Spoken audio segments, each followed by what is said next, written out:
ಮಾನವ ಹಕ್ಕುಗಳ ಸಂರಕ್ಷಣೆ ಕೇವಲ ಸರ್ಕಾರದ ಜವಾಬ್ದಾರಿಯಲ್ಲ, ಪ್ರತಿಯೊಬ್ಬ ನಾಗರಿಕರ ಆದ್ಯ ಕರ್ತವ್ಯ ಕೂಡ ಆಗಿದೆ ಎಂದು ಜೆಎಂಎಫ್ಸಿ ಪ್ರಧಾನ ಹಿರಿಯ ಸಿವಿಲ್ ನ್ಯಾಯಾಧೀಶರಾದ ಆರ್ ಮಹೇಶ್ ತಿಳಿಸಿದರು. ಪಾಂಡುಪುರ ಪಟ್ಟಣದ ಸರ್ಕಾರಿ ಪದವಿ ಪೂರ್ವ ಕಾಲೇಜಿನಲ್ಲಿ ತಾಲೂಕು ವಕೀಲರ ಸಂಘ, ಕಾನೂನು ಸೇವೆಗಳ ಸಮಿತಿ ಹಾಗೂ ಕಾರ್ಮಿಕ ಇಲಾಖೆ ಪಾಂಡುಪುರ ಇವರ ಸಂಯುಕ್ತ ಆಶ್ರಯದಲ್ಲಿ ವಿಶ್ವ ಮಾನವ ಹಕ್ಕುಗಳ ಹಾಗೂ ರಾಷ್ಟ್ರೀಯ ಗ್ರಾಹಕರ ದಿನಾಚರಣೆ ಅಂಗವಾಗಿ ಕಾನೂನು ಅರಿವು ನೆರವು ಕಾರ್ಯಕ್ರಮ ಉದ್ಘಾಟಿಸಿ ಅವರು ಮಾತನಾಡಿದರು. ಮಾನವ ಹಕ್ಕುಗಳ ಸಂರಕ್ಷಣೆ ಕಾಯ್ದೆ 1948 ಡಿಸೆಂಬರ್ 19ರಂದು ವಿಶ್ವಸಂಸ್ಥೆ ಸಾಮಾನ್ಯ ಸಭೆಯಲ್ಲಿ ಅಂಗೀಕರಿಸಿತು. 1950ರಿಂದ ಅಧಿಕೃತವಾಗಿ ಕಾಯ್ದೆ ಜಾರಿಯಾಯಿತು. ದೈನಂದಿನ ಜೀವನದ ಮೂಲಭೂತ ಅವಶ್ಯಕತೆಗಳಾಗಿದೆ ಎಂದು 2025ರ ಘೋಷವಾಕ್ಯವಾಗಿದೆ ಎಂದರು.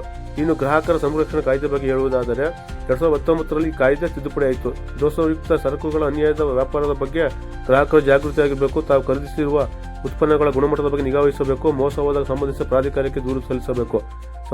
1915 ಸಹಾಯವಾಣಿ ಸಂಖ್ಯೆಯು ಕರೆ ಮಾಡಿ ದೂರು ನೀಡಬಹುದು ಎಂದರು. ಸರ್ಕಾರಿ ಪದವಿ ಪೂರ್ವ ಕಾಲೇಜಿನ ಪ್ರಾಂಶುಪಾಲ ಎಚ್ ಎನ್ ರಾಮಕೃಷ್ಣ ಅಧ್ಯಕ್ಷತೆ ವಹಿಸಿದರು.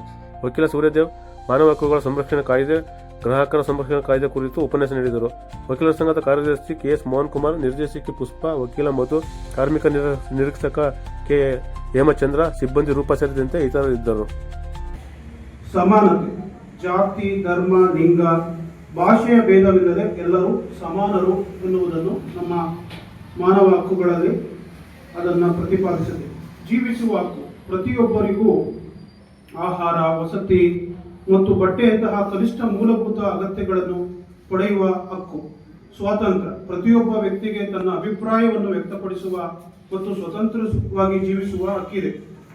ಮಾನವ ಹಕ್ಕುಗಳ ಸಂರಕ್ಷಣೆಗೆ ಕೇವಲ ಸರ್ಕಾರದ ಜವಾಬ್ದಾರಿಯಲ್ಲ, ಇದು ಪ್ರತಿಯೊಬ್ಬ ನಾಗರಿಕರ ಕರ್ತವ್ಯ.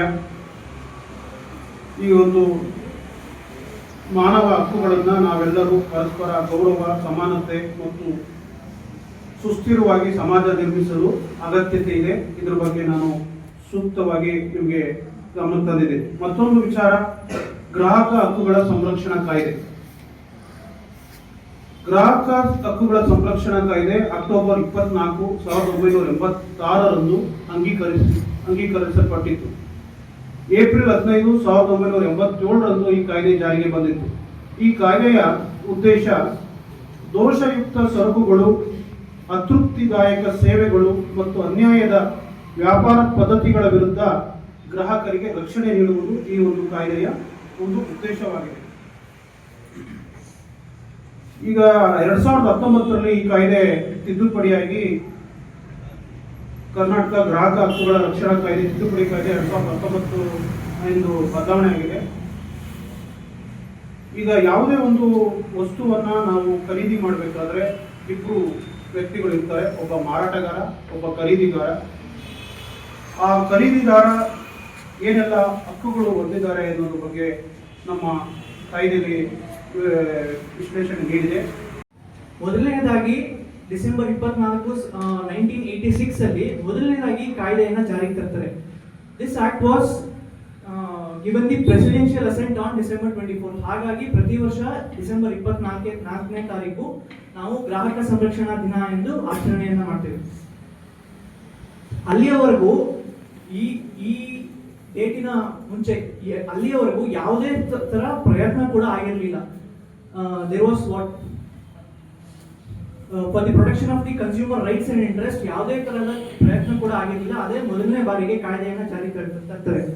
ಈ ಕಾಯ್ದೆಯ ಮೇನ್ ಆಬ್ಜೆಕ್ಟಿವ್ ಏನಪ್ಪಾ ಅಂತ ಹೇಳೋದಾದ್ರೆ to protect the consumer rights. ಈಗ ಇಲ್ಲಿ ಇರುವಂತಹ ಎಲ್ಲರೂ ಪ್ರತಿಯೊಬ್ಬರು ಒಂದಲ್ಲ ಒಂದು ರೀತಿಯಲ್ಲಿ ಕನ್ಸ್ಯೂಮರ್ಸ್. ನೀವು ಯಾವ್ದಾದ್ರು ಒಂದು ಹೊಸ ಮೊಬೈಲ್ ನ ಪರ್ಚೇಸ್ ಮಾಡಿರ್ತೀರಾ, 10 ದಿನ ಕೆಲಸ ಮಾಡುತ್ತೆ, ಆಮೇಲೆ ಕೆಲಸನೇ ಮಾಡಲ್ಲ. ನೀವು ವಾಪಸ್ ರಿಟರ್ನ್ ಮಾಡಕ್ ಹೋಗ್ತೀರಾ, ಪ್ರಾಡಕ್ಟ್ ಡಿಫೆಕ್ಟ್ ಇದೆ ಅಂತ ಹೇಳಿ ಅವರು ರಿಟರ್ನ್ ತಗೊಳ್ಳಲ್ಲ, ನಿಮಗೆ ರೀಫಂಡ್ ಕೂಡ ಕೊಡಲ್ಲ. ಅಥವಾ ನೀವು ಪೆಟ್ರೋಲ್ ಹಾಕ್ಸಿರ್ತೀರಾ, ಗಾಡಿಗೆ 2 ಲೀಟರ್ ಪೆಟ್ರೋಲ್ ಹಾಕ್ಸಿರ್ತೀರಾ, 40 ಕಿಲೋಮೀಟರ್ ಓಡಿರುತ್ತೆ, ಬಟ್ ನಿಂತೋಗುತ್ತೆ. ಸೊ ಈ ಸಮಯದಲ್ಲಿ ನಿಮಗೆ ಈ ಕಾಯ್ದೆ ಅಡಿ ಪ್ರೊಟೆಕ್ಷನ್ ಇರ್ತದೆ. ಎರಡನೇ ಮೇನ್ ಉದ್ದೇಶ ಏನಪ್ಪಾ ಅಂತ ಹೇಳಿದ್ರೆ it gives a speedy disposal. ಈಗ ಸಾಮಾನ್ಯವಾಗಿ ಜನರ ಮೈಂಡ್ ಅಲ್ಲಿ ಏನ್ ಪ್ರೆಸೆಪ್ಷನ್ ಇರುತ್ತೆ ಅಂತಂದ್ರೆ ಕೋರ್ಟು ಕಚೇರಿ, ಕೋರ್ಟ್ ಇರ್ಬೇಕಾ, ವರ್ಷಾಂತಗಟ್ಲೆ ಕೇಸ್ ನಡೆಯುತ್ತೆ, ಯಾರಪ್ಪ ಅಲ್ಲಿ ಅವರು ಕೋರ್ಟ್ಗೆ ಇಲ್ಲ ಅಂತಂತಾರೆ. ಆದ್ರೆ ಈ ಕಾಯ್ದೆಯಡಿ ನಿಮಗೆ ಡಿಸ್ಟ್ರಿಕ್ಟ್ ಲೆವೆಲ್ ಅಲ್ಲಿ, ಸ್ಟೇಟ್ ಲೆವೆಲ್ ಅಲ್ಲಿ ಮತ್ತೆ ನ್ಯಾಷನಲ್ ಲೆವೆಲ್ ಅಲ್ಲಿ ಕನ್ಸ್ಯೂಮರ್ ಫೋರಂ ಮತ್ತೆ ಕನ್ಸ್ಯೂಮರ್ ಕಮಿಷನ್ಸ್ ನ ಎಸ್ಟಾಬ್ಲಿಷ್ ಮಾಡಿದ್ದಾರೆ. ಅದ್ರ ಮುಖಾಂತರ ನಿಮಗೆ ಸ್ಪೀಡಿ ಡಿಸ್ಪೋಸಲ್ ಆಫ್ ಕೇಸಸ್ ಅಂದ್ರೆ ವಿತಿನ್ 30 ಡೇಸ್ ಇನ್ವೆಸ್ಟಿಗೇಷನ್ ಕಂಡಕ್ಟ್ ಮಾಡ್ತಾರೆ. Within 30 days the investigation officer will submit a report. ಅದರ ಪ್ರಕಾರ ನಿಮಗೆ ಪರಿಹಾರವನ್ನ ದೊರಕಿಸ್ಕೊಡ್ತಾರೆ. ಮೂರನೇ ಆಬ್ಜೆಕ್ಟಿವ್ ಏನು ಅಂತಂದ್ರೆ ಇಟ್ ಹೋಲ್ಡ್ಸ್ ದಿ ಅಕೌಂಟಬಲ್. ಈ ಮ್ಯಾನುಫ್ಯಾಕ್ಚರರ್ ಆಗಿರ್ಬೋದು ಅಥವಾ ಒಂದು ಪ್ರಾಡಕ್ಟಿನ ಸೆಲ್ಲರ್ ಆಗಿರ್ಬೋದು, ಪ್ರಾಡಕ್ಟ್ ಲಯಬಿಲಿಟಿ ಅಂತ ಒಂದು ಕಾನ್ಸೆಪ್ಟ್ ಬರುತ್ತೆ ಕನ್ಸ್ಯೂಮರ್ ಪ್ರೊಟೆಕ್ಷನ್ ಆಕ್ಟ್ ಕೆಳಗಡೆ. ಪ್ರಾಡಕ್ಟ್ ಲಯಬಿಲಿಟಿ ಏನಪ್ಪ ಈ ಪ್ರಾಡಕ್ಟ್ ಲಯಬಿಲಿಟಿ ಅಂತ ಹೇಳಿದ್ರೆ, when there is a defect in the goods, ನೀವು ಏನಾದರೂ ಒಂದು ಪ್ರಾಡಕ್ಟ್ ಪರ್ಚೇಸ್ ಮಾಡಿದಾಗ ಅದರಲ್ಲಿ ಡಿಫೆಕ್ಟ್ ಆಗಿರ್ಬೋದು, ಅಥವಾ ನೀವು ಯಾವ್ದಾದ್ರು ಸರ್ವಿಸಸ್ ಅವೈಲ್ ಮಾಡಿದರೆ ಅದರಲ್ಲಿ ಡಿಫಿಷಿಯನ್ಸಿ ಆಗಿರ್ಬೋದು, ಅದಿದ್ದಂತಹ ಸಮಯದಲ್ಲಿ ಆ ಪ್ರಾಡಕ್ಟಿನ ಒಬ್ಬ ಮ್ಯಾನುಫ್ಯಾಕ್ಚರ್ ಅಥವಾ ಸೆಲ್ಲರ್ ಏನಿದ್ದಾರೆ ಅವರು ಲಯಬಲ್ ಆಗಿರ್ತಾರೆ. ನಿಮಗೆ ಗ್ರಾಹಕರಿಗೆ ಏನಾದರೂ ಒಂದು ನಷ್ಟ ಉಂಟಾದ್ರೆ ಆ ನಷ್ಟ ಭರ್ತಿ ಮಾಡುವಂತಹ ಲಯಬಿಲಿಟಿ ಆ ಮ್ಯಾನುಫ್ಯಾಕ್ಚರರ್ ಆಗಿರುತ್ತೆ. ಅದನ್ನ ನಾವು ಪ್ರಾಡಕ್ಟ್ ಲಯಬಿಲಿಟಿ ಅಂತ ಹೇಳ್ತೀವಿ. ಇನ್ನು ನಾವು 1986ನೇ ಆಕ್ಟ್ ಮತ್ತೆ ಈಗ ಹೊಸದಾಗಿ ಬಂದಿರೋ 2019ನೇ ಆಕ್ಟ್ ತಿದ್ದುಪಡಿಯಾಗಿ ಏನು ಅಮೆಂಡ್ಮೆಂಟ್ ಆಗಿದೆ, ಅದರಲ್ಲಿ ಮೇನ್ ಆಗಿ ಏನು ಇಂಪ್ರೂವೈಸ್ ಮಾಡಿದ್ದಾರೆ ಅಂತ ಹೇಳಿದ್ರೆ ಕನ್ಸ್ಯೂಮರ್ ಪ್ರೊಟೆಕ್ಷನ್ ಸೆಂಟ್ರಲ್ ಅಥಾರಿಟಿ ಅಂತ ಹೇಳಿ.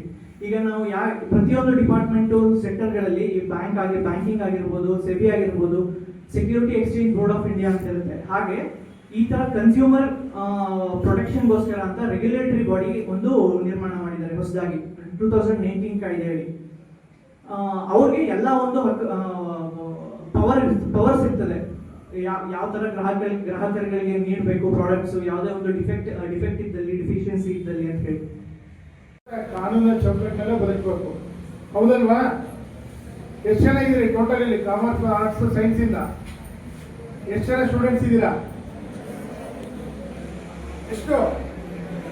ಹತ್ತತ್ರ ಏನು ಸಂವಿಧಾನದಲ್ಲಿ ಒಬ್ಬ ಭಾರತೀಯ ಪ್ರಜೆಗೆ ಏನೇನು ಹಕ್ಕುಗಳಿದೆ ಅಷ್ಟೇ ಸರಿ ಸಮಾನವಾಗಿ ವಿಶ್ವ ಮಾನವ ಹಕ್ಕುಗಳು ಅದೇ ಬರುತ್ತೆ. ಅಲ್ಲೇನು ಬರುತ್ತೆ ಇಲ್ಲೂ ಬರುತ್ತೆ. ಯಾರು ಓದಿದ್ದೀರಾ? ಕಾನ್ಸ್ಟಿಟ್ಯೂಷನ್ ಓದಿರೋರು ಎಷ್ಟು ಜನ ಇದ್ದೀರಾ? ನಿಮ್ಗೆ ಇಷ್ಟ ಇಲ್ಲ ಅಂದ್ರೆ ನಿಲ್ಲಿಸ್ಬಿಡ್ತೀನಿ, ಮಾತಾಡಲ್ಲ ನಾನು. ನಿಮ್ಗೆ ಸಾಕು ಸರ್ ಅಂದ್ರೆ ನಿಲ್ಲಿಸ್ತಿದ್ದೀರಾ? ಗ್ರಾಹಕ ಅಂದ್ರೆ ಇಷ್ಟ, ಸಿಂಪಲ್ ಆಗಿ ಹೇಳ್ತೀನಿ ನಿಮ್ಗೆ. ಒಂದು ವಸ್ತುವನ್ನ ಕಟ್ಟ ಕಡಿಯದಾಗಿ ಯಾರು ಬಳಸ್ತಾನೋ ಅವನು ಗ್ರಾಹಕ, ಅಥವಾ ಒಂದು ಸೇವೆಯನ್ನ ಕಟ್ಟ ಕಡಿಯಾಗಿ ಯಾರು ಪಡಿತಾನೋ ಅವನು ಗ್ರಾಹಕ. ವಸ್ತು ಅಂದ್ರೆ ಗೊತ್ತಾಗುತ್ತಾ? ಒಂದು ಸೋಪ್ ಇರ್ಬೋದು, ಒಂದು ಪೆನ್ ಇರ್ಬೋದು, ನಾವು ಪ್ರತಿ ದಿವಸ ಬಳಸ್ತಕ್ಕಂಥ ಒಂದು ಬಟ್ಟೆ ಇರ್ಬೋದು. ಇದನ್ನ ಯಾರು ಕಟ್ಟ ಕಡಿಯದಾಗಿ ಬಳಸ್ತಾನೆ ಅವನು ಗ್ರಾಹಕ. ಅದು ಒಂದು ವಸ್ತು ತಗೊಂಡ್ರೆ ಅವನು ಗ್ರಾಹಕ ಆಗ್ತಾರೆ. ಸೇವೆ ಅಂದ್ರೆ ಈಗಾಗಲೇ ನಮ್ಮ ಸೂರ್ಯ ಅವ್ರು ಹೇಳಿದ್ರಲ್ಲ, ಹಾಸ್ಪಿಟಲ್ಗೆ ಅಡ್ಮಿಷನ್ ಆಗಿರ್ತೀವಿ, ಅಲ್ಲಿ ನಮಗೆ ಸಮರ್ಪಕವಾಗಿ ವೈದ್ಯಕೀಯ ಚಿಕಿತ್ಸೆ ಸಿಗ್ಲಲ್ಲ, ಅದು ಸೇವೆ. ಅಥವಾ ನನ್ನ ಹತ್ರ ಬರ್ತೀರಿ, ವಕೀಲ ಹತ್ರ ಬರ್ತೀರಿ, ನಾನು ನಿಮ್ಮ ಪ್ರಕರಣವನ್ನ ಕ್ರಮಬದ್ಧವಾಗಿ ನಡೆಸಲ್ಲ, ಅಲ್ಲಿ ನಾನೇನಾದ್ರೂ ತಪ್ಪು ಮಾಡಿದ್ರೆ ಅದು ಸೇವೆ. ಅಲ್ಲಿ ನ್ಯೂನತೆ ಆದ್ರೆ ನೀವು ಪರಿಹಾರವನ್ನ ಕೋರ್ಬೋದು. ಬಹುತೇಕ ಇಲ್ಲಿ ಇರ್ತಕ್ಕಂಥವರೆಲ್ಲ ಗ್ರಾಮೀಣ ಪ್ರದೇಶದಿಂದ ಬಂದಿರೋರು, ಹೌದಲ್ವಾ? ಕೃಷಿ ಕುಟುಂಬದಿಂದ ಬಂದಿರೋರು ನೀವೆಲ್ಲ. ನಿಮ್ಮಲ್ಲಿ ಎಲ್ಲ ತರಕಾರಿ ಬೆಳಿತೀರಿ, ಭತ್ತ ಬೆಳಿತೀರಿ, ರಾಗಿ ಬೆಳಿತೀರಿ, ಕಬ್ಬು ಬೆಳಿತೀರಿ, ಇದಕ್ಕೆ ಮೆನೂರ್ ಹಾಕ್ತೀರಿ, ಔಷಧಿ ಹಾಕ್ತೀರಿ, ಎಲ್ಲಾನು ಮಾಡ್ತೀರಲ್ವಾ? ನಿಮ್ಮ ಕುಟುಂಬದವ್ರು ಏನಾದರೂ ತಂದಿರತಕ್ಕಂಥ ವಸ್ತುಗಳನ್ನ ನಿಮ್ಮ ಬೆಳೆಗೆ ಬಳಸಕ್ಕೆ ಔಷಧಿ ಇರ್ಬೋದು ಅಥವಾ ರಸಗೊಬ್ಬರ ಇರ್ಬೋದು, ಅವ್ರು ಏನು ಆ ಒಂದು ವಸ್ತು ಮೇಲೆ ಪ್ರಿಂಟ್ ಹಾಕಿರ್ತಾರೆ, ಇದು ಇಂತಿಂತ ಕೆಲಸವನ್ನ ಮಾಡುತ್ತೆ ಅಂತ. ಅಂದ್ರೆ ಒಂದು ಮೆನ್ಯೂರ್ನ ಹಾಕಿದ್ರೆ ಬೆಳೆ ಇಷ್ಟು ಚೆನ್ನಾಗಿ ಬರುತ್ತೆ, ಔಷಧಿಯನ್ನ ಸಿಂಪಡಣೆ ಮಾಡಿದ್ರೆ ಇಂಥ ರೋಗ ಹೋಗುತ್ತೆ ಅಂತೆಲ್ಲ ಬರೆದಿರ್ತಾರೆ. ಆದ್ರೆ ಆ ಕೆಲಸ ಮಾಡಲಿಲ್ಲ ಅಂದ್ರೆ ಯಾರು ನಮಗೆ ಆ ಔಷಧಿಯನ್ನ ಅಥವಾ ರಸಗೊಬ್ಬರವನ್ನು ಕೊಟ್ಟಿದ್ದಾರೆ, ಮಾರಾಟ ಮಾಡಿರ್ತಕ್ಕಂಥವ್ನು ಮತ್ತೆ ಅದನ್ನ ತಯಾರು ಮಾಡಿರ್ತಕ್ಕಂಥವ್ನು, ಅವ್ರ ವಿರುದ್ಧ ನಾವು ಕ್ರಮ ವಹಿಸಿ ನಮಗಾಗಿರ್ತಕ್ಕಂಥ ನಷ್ಟವನ್ನ ಪಡಿಬಹುದು.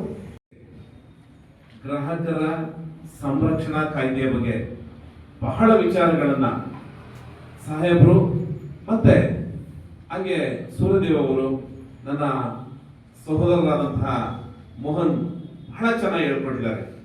ನಿಜವಾಗ್ಲೂ ನನಗೆ ಅವರು ಭಾಷಣ ಕೇಳ್ತಾ ಇದ್ರೆ ಇನ್ನೂ ಒಂದು 4 ಗಂಟೆ ಮಾತಾಡ್ಲಿ ಅನ್ನೋ ಒಂದು ಮನಸ್ಥಿತಿ ಇತ್ತು. ಅಷ್ಟು ಸೊಗಸಾಗಿ ನಮಗೆ ವಿಚಾರಗಳನ್ನ ಹೇಳಿದ್ದಾರೆ. ನೋಡಿ, ನಮ್ಮ ಹಕ್ಕುಗಳ ಬಗ್ಗೆ ಹೇಳ್ತಾ ಇದ್ರು. ಹಕ್ಕುಗಳು ಬಹಳ ಸರಳ ಮಕ್ಕಳೇ. ಹಕ್ಕುಗಳು ಅಂತ ಹೇಳಿದ್ರೆ ವ್ಯಕ್ತಿಯ ವ್ಯಕ್ತಿತ್ವದ ವಿಕಾಸಕ್ಕೆ ಪೂರಕವಾಗಿರ್ತಕ್ಕಂಥ ಸಾಮಾಜಿಕ ವಾತಾವರಣ ಇದೆಯಲ್ಲ, ಇದನ್ನೇ ನಾವು ಹಕ್ಕುಗಳು ಅಂತ ಕರೆಯುತ್ತೇವೆ. ಅಂತ ಹಕ್ಕುಗಳ ಬಗ್ಗೆ ಎಳೆಯಾಗಿ ತಿಳಿಸ್ಕೊಟ್ಟಂತದಕ್ಕೆ ನಾವು ಅಭಿನಂದನೆ ಮತ್ತು ಧನ್ಯವಾದಗಳನ್ನ ಅರ್ಪಿಸ್ಬೇಕಲ್ವಾ? ಹಾಗೆ ಮಾನವ ಹಕ್ಕುಗಳ ವಿಶ್ವ ಘೋಷಣೆ 1948 ಡಿಸೆಂಬರ್ 10ನೇ ತಾರೀಕು ಆಗ್ತದೆ. ಇವತ್ತು ನಾವೇನೆಲ್ಲ ಅನುಭವಿಸ್ತಾ ಇದೀವಿ ಹಕ್ಕುಗಳನ್ನ, ಇವತ್ತು ನಮ್ಮಲ್ಲಿ ಮೂಲಭೂತ ಹಕ್ಕುಗಳಿದ್ದಾವೆ. ಅದು ಸಮಾನತೆ ಹಕ್ಕಿರ್ಬೋದು, ಸ್ವಾತಂತ್ರ್ಯದ ಹಕ್ಕಿರ್ಬೋದು, ಶೋಷಣೆಯ ವಿರುದ್ಧದ ಹಕ್ಕಿರ್ಬೋದು, ಧಾರ್ಮಿಕ ಹಕ್ಕಿರ್ಬೋದು, ಶೈಕ್ಷಣಿಕ ಮತ್ತು ಸಾಂಸ್ಕೃತಿಕ ಹಕ್ಕು, ಎಲ್ಲಕ್ಕಿಂತ ಮುಖ್ಯವಾಗಿ ಬಾಬಾ ಸಾಹೇಬ್ ಅಂಬೇಡ್ಕರ್ ಪ್ರೀತಿ ಪಾತ್ರವಾದಂತ ಹಕ್ಕು ಸಂವಿಧಾನದ ಪರಿಹಾರದ ಹಕ್ಕಿದೆಯಲ್ಲ, ಅದು ನಮ್ಮೆಲ್ಲರನ್ನ ರಕ್ಷಣೆ ಮಾಡತಕ್ಕಂತ ಹಕ್ಕು. ನಮ್ಗೆ ಎಲ್ಲ ರೀತಿಯ ಸ್ವಾತಂತ್ರ್ಯ ಸಮಾನತೆ ಅಂತ ಅಂದ್ಬಿಟ್ಟು ಅದಕ್ಕೆ ರಕ್ಷಣೆ ಇದೆ ಹೋದ್ರೆ ಅದಕ್ಕೆ ಬೆಲೆ ಇರಲ್ಲ ಮಕ್ಕಳೇ. ಅಂತ ವಿಚಾರಗಳನ್ನ ಬಹಳ ಎಳೆಯಾಗಿ ನಮ್ಮ ಈ ಎಳೆ ವಯಸ್ಸಿನ, ಅದರಲ್ಲೂ ಅತಿ ಎಳೆಯದ ಮಕ್ಕಳಿಗೆ ತಿಳಿಸ್ಕೊಡ್ತಕ್ಕಂತ ಕಾರ್ಯಕ್ರಮವನ್ನ ವಕೀಲರ ಸಂಘ ಮತ್ತೆ ನ್ಯಾಯಾಧೀಶರು ನನಗೆ ಒಂದು ಸೊಗಸಾಗಿರ್ತಕ್ಕಂಥ ಮಾತನ್ನ ಹೇಳಿದ್ರು.